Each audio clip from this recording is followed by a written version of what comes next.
In the tech world, you see some companies just take off, while others, well, they just can't seem to keep up.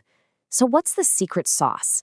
Today, we're going to decode the blueprint for building an elite IT workforce, all based on a study that reveals what separates the best from the rest. Right. And this question, it really gets to the heart of a massive issue.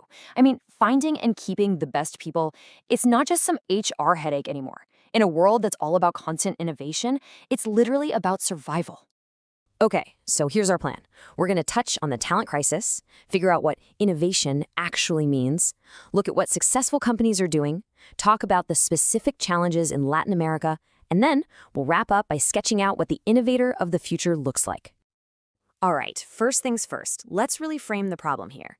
The entire IT industry, as you know, is built on this idea of innovation, but it's hitting a wall, a serious resource shortage. What we're actually seeing is this huge gap opening up. Technology is just moving at this breakneck speed, right? But the pipeline of people with the right skills, it just can't keep up. And what does that do? It creates this intense, high-stakes global fight for anyone who's qualified. So if we're going to solve this talent gap, we've got to be crystal clear on what we're even solving for. Innovation is one of those buzzwords that gets thrown around everywhere. But what does it really mean when the rubber hits the road? Well, the official definition from the Oslo Manual is a pretty good place to start. And what I love is how broad it is. See, innovation isn't just about some shiny new gadget.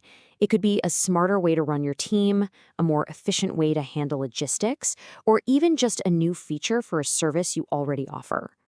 And this leads to a really important distinction.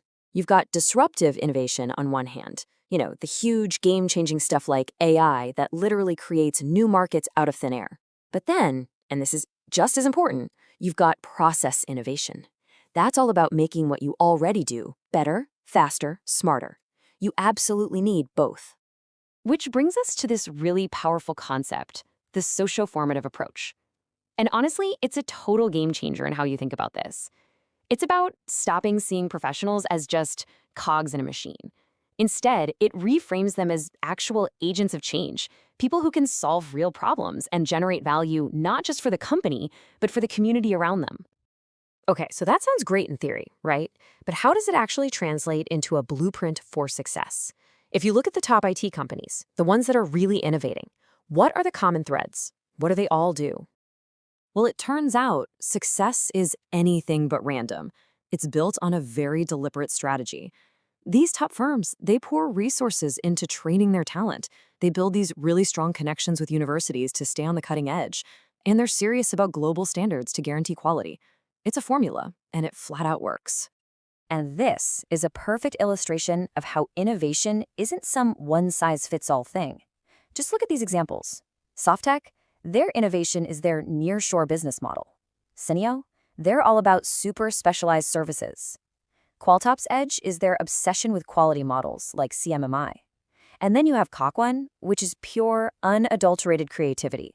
Every single one found its own unique way to innovate. But, and this is a big but, following that blueprint is not equally easy for everybody. And this brings us to the very real challenges that companies in emerging economies, especially in places like Latin America, are up against. Let's be real, the global playing field is not level, not even close. You have a handful of countries that just dominate the whole IT market. So for companies in places like Latin America, it's a much steeper climb. They're basically going up against giants who have way more resources. And these companies are dealing with some really tough systemic challenges that make it hard to copy that blueprint for success. They might struggle to find people locally with those highly specialized skills, or they can't get the financing they need, or it's just harder to build those key relationships with universities that are so vital for R&D. So this all leads to a really critical point for any individual professional in these markets. Your technical skills, they're not enough. To really bridge that gap and compete on a global scale, the research points to two things that are absolutely essential. Proficiency in English, so you can be part of that global conversation, and being willing to be mobile, to go where the action is. Okay, so knowing all of that, what's the path forward? What do we do? How do we actually proactively build the innovators we're going to need in the future, both for individuals and for companies? The profile of a modern innovator, it's really less about what coding language you know and way more about your mindset. We're talking about being a world citizen with a global view, someone who's proactive, who's a critical thinker, who's constantly teaching themselves new things, someone who is great at collaborating, and, crucially, sees themselves as a key part of generating value for the company. And for companies, listen, you can't just cross your fingers and hope this kind of person shows up. You have to build a culture that actually nurtures it. That means you have to design the culture you want. You have to get everyone involved in spotting areas for improvement. You've got to measure your progress using established standards. And maybe most importantly, you have to create a space where it's okay to fail, as long as you learn from it.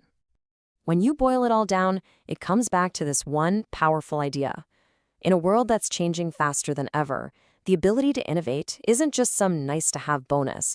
It is the only sustainable competitive advantage. It's the only way to survive and thrive long-term. Now, everything we've talked about today was based on the research and analysis from one particular academic paper.